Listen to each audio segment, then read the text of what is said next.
5월 6일 새벽 예배 말씀 함께 나누시겠습니다. 함께 은혜 나누실 오늘의 말씀 본문은 누가복음 19장 18절부터 27절까지 말씀입니다.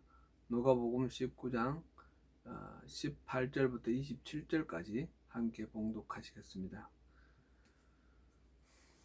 그 둘째가 와서 이르되 주인이여 당신의 한 머나로 5머나를 만들었나이다.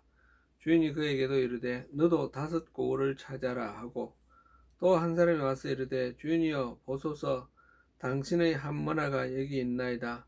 내가 수건으로 쌓아두었었나이다. 이는 당신이 엄한 사람인 것을 내가 무서워함이라. 당신은 두지 않은 것을 취하고 심지 않은 것을 거두나이다. 주인이 이르되 악한 종아 내가 내 말로 너를 심판하노니 너는 내가 두지 않은 것을 취하고 심지 않은 것을 거두는 엄한 사람인 줄로 알았느냐. 그러면 어찌하여 내 돈을 은행에 맡기지 아니하였느냐. 그리하였으면 내가 와서 그 이자와 함께 그 돈을 찾았으리라 하고 곁에 섰는 자들에게 이르되 그 한 머나를 빼앗아 10머나 있는 자에게 주라 하니 그들이 이르되 주여 그에게 이미 10머나가 있나이다. 주인이 이르되 내가 너에게 말하노니 무릇 있는 자는 받겠고 없는 자는 그 있는 것도 빼앗기리라. 그리고 내가 왕됨을 원하지 아니하던 저 원수들을 이리로 끌어다가 내 앞에서 죽이라 하였느니라. 아멘. 우리는 지금 10머나의 비유를 살펴보고 있습니다. 이 비유는 예수님께서 예루살렘에 가까이 이르면서 지금 여리고를 지금 통과하는 그 과정이죠. 하나님 나라가 금방이라도 나타날 것이라고 기대하고 있는 그 제자들에게 주신 말씀입니다. 한편으로는 정치적인 메시아가 로마를 멸망시키고 메시아 왕국을 세우는 그런 기대를 경계하시면서 다른 한편으로는 먼 훗날 재림을 통해서 하나님의 나라가 완성될 때까지 제자들이 마땅히 해야 할 일들을 또 가르치시려는 주님의 의도가 담겨 있는 비유다, 이렇게 볼 수 있겠습니다. 지난 시간 어제 아침에는 한 머나를 가지고 10머나를 남긴 종에 대한 이야기를 읽었습니다. 계속해서 오늘은 그 다음 두 번째 종의 이야기였습니다. 18절 19절을 다시 한번 읽어보겠습니다. 그 둘째가 와서 이르되 주인이여 당신의 한 머나로 5머나를 만들었나이다. 주인이 그에게도 이르되 너도 5고을을 찾아라 하고, 그 첫 번째 종과 주고받은 대화가 그대로 반복되어 나옵니다. 차이가 있다면 처음 종과 똑같이 받은 한 머나로 5머나를 남겼다라는 사실입니다. 10머나를 남긴 사람과 이 5머나를 남긴 사람 능력의 차이에 따라서 이렇게 결과가 달라지는 그런 것을 볼 수 있는 대목입니다. 마태복음의 달란트 비유에서는 주인이 먼저 그 사람의 능력을 알고 능력에 따라서 5달란트를 주고 2달란트를 주고 이렇게 했는데, 지금 이 비유에서는 똑같이 한 머나를 주었는데 능력에 따라서 이렇게 남긴 것이 다르게 그렇게 나타나 있습니다. 능력의 차이에도 불구하고 주인이 주시는 선물은 사실 똑같다라고 할 수 있습니다. 10머나를 만든 종에게는 10고을을 다스리는 권세를 주셨고 5머나를 남긴 종에게는 5고을을 다스릴 권세를 주신 것입니다. 얼핏 보면 10고을, 5고을 차이가 있는 것 같으나 그 능력에 따라서 10머나를 남긴 사람에게는 10고을, 5머나를 남긴 사람에게는 5고을을 주신 것이니 뭐 공평하다라고 이렇게 할 수 있습니다.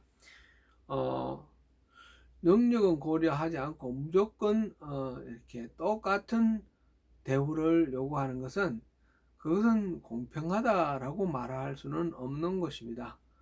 공평이란 말은 무조건 균일한 것을 말하는 것이 아니라 능력에 따라서 이렇게 차등이 있는 것이 오히려 더 공평하다 이렇게 말할 수 있겠습니다. 이제 세 번째 종이 나타났습니다. 다가왔습니다. 그리고 그는 아무것도 이제 하지 않고 한 머나를 그대로 두었다라고 하면서 말합니다. 20절, 21절을 함께 읽어 보겠습니다. 또 한 사람이 와서 이르되 주인이여 보소서 당신의 한 머나가 여기 있나이다. 내가 수군으로 쌓아두었었나이다. 이는 당신이 엄한 사람인 것을 내가 무서워함이라. 당신은 두지 않은 것을 취하고 심지 않은 것을 거두나이다. 한 머나는 매우 작은 단위이기 때문에 그 돈을 수군으로 쌓아둘 만큼 그런 돈은 아닙니다.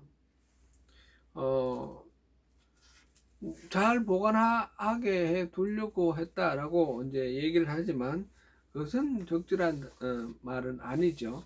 그리고 한다는 소리가 주인이 엄한 사람이기 때문에 무서워서 그랬다 하고 그 주인의 성품을 스스로 그 사람이 평가하기를 당신은 두지 않은 것에서 찾는다. 그리고 심지 않은 것을 거둔다. 이렇게 말했습니다. 그것은 부당한 착취를 하는 사람을 악덕 기업주에게 하는 그런 비난의 소리이죠. 이런 표현은 그 당시에 예수님 당시에 그렇게 착취하고 억압하고 부당한 이익을 취하는 사람들에게 쓰던 그런 격언이라고 합니다.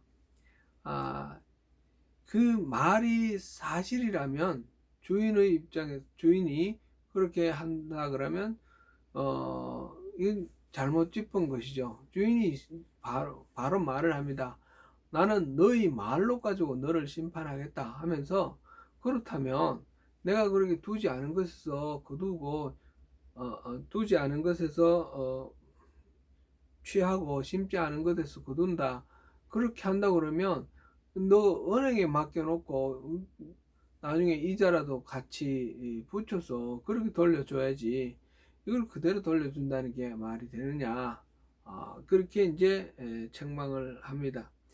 사실 이 종은 주인이 내가 돌아올 때까지 장사라 라고 분명히 명령을 했는데 장사를 하지 않은 것은 순종하지 않은 것이죠. 이제 와서 주인의 성격이 못돼서 그랬다 이 말 자체가 핑계거리에 불과합니다. 이 종에 대한 주인의 대답 다시 한번 읽어보겠습니다. 22절 23절입니다. 주인이 이르되 악한 종아 내가 내 말로 너를 심판하노니 너는 내가 두지 않은 것을 취하고 심지 않은 것을 거두는 엄한 사람인 줄로 알았느냐. 그러면 어찌하여 내 돈을 은행에 맡기지 아니하였느냐. 그리하였으면 내가 와서 그 이자와 함께 그 돈을 찾았으리라 하고 그렇죠. 그래서 진짜 이유는 사실상 주인의 성품 때문이 아니고 다른 데 있다라고 볼 수 있겠습니다. 24절 27절을 계속 다시 한번 읽어봅니다. 곁에 섰는 자들에게 이르되 그 한 머나를 빼앗아 10머나 있는 자에게 주라 하니 그들이 이르되 주여 그에게 이미 10머나가 있나이다. 주인이 이르되 내가 너에게 말하노니 무릇 있는 자는 받겠고 없는 자는 그 있는 것도 빼앗기리라. 그리고 내가 왕됨을 원하지 아니하던 저 원수들을 이리로 끌어다가 내 앞에서 죽이라 하였느니라. 주인은 한 머나를 빼앗아 10머나 있는 자에게 주라 명령합니다. 그런데 10머나 있는 자는 이미 10고을을 다스리는 행정관이 되었습니다. 그런 마당에 한 문화를 더 얹어 주었다고 해서 그것이 굉장한 선물은 아닐 것입니다. 그러나 있는 자는 더 받고 없는 자는 있는 것도 빼앗기게 하겠다 하는 것이 주인의 의도입니다. 여기서 있는 자는 남긴 것이 있는 자이고 없는 자는 남긴 것이 없는 자이죠. 주인의 명령에 순종하여 행한 자와 그렇지 않고 주인의 성격을 비난하면서 아무것도 행하지 않은 자의 차이다. 이렇게 볼 수 있겠습니다.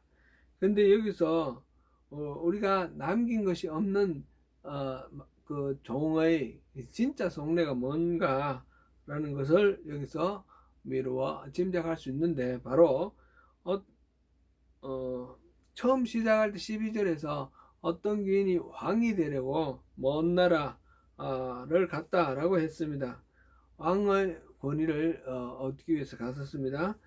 그리고 그 백성이 그를 미워하여 사자를 보내서 그의 왕됨을 원하지 않는다면서 몰래 그 방해 공작을 벌였습니다. 이 정도 그들 중에 하나였을 것으로 보입니다.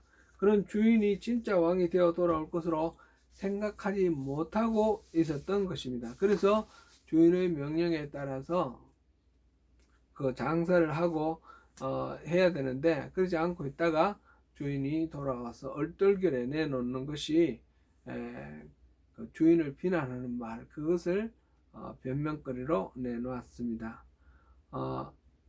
이제 그렇지 않으면 논리적으로 지금 이 왕이 하는 말의 의미가 이제 닿지 않죠.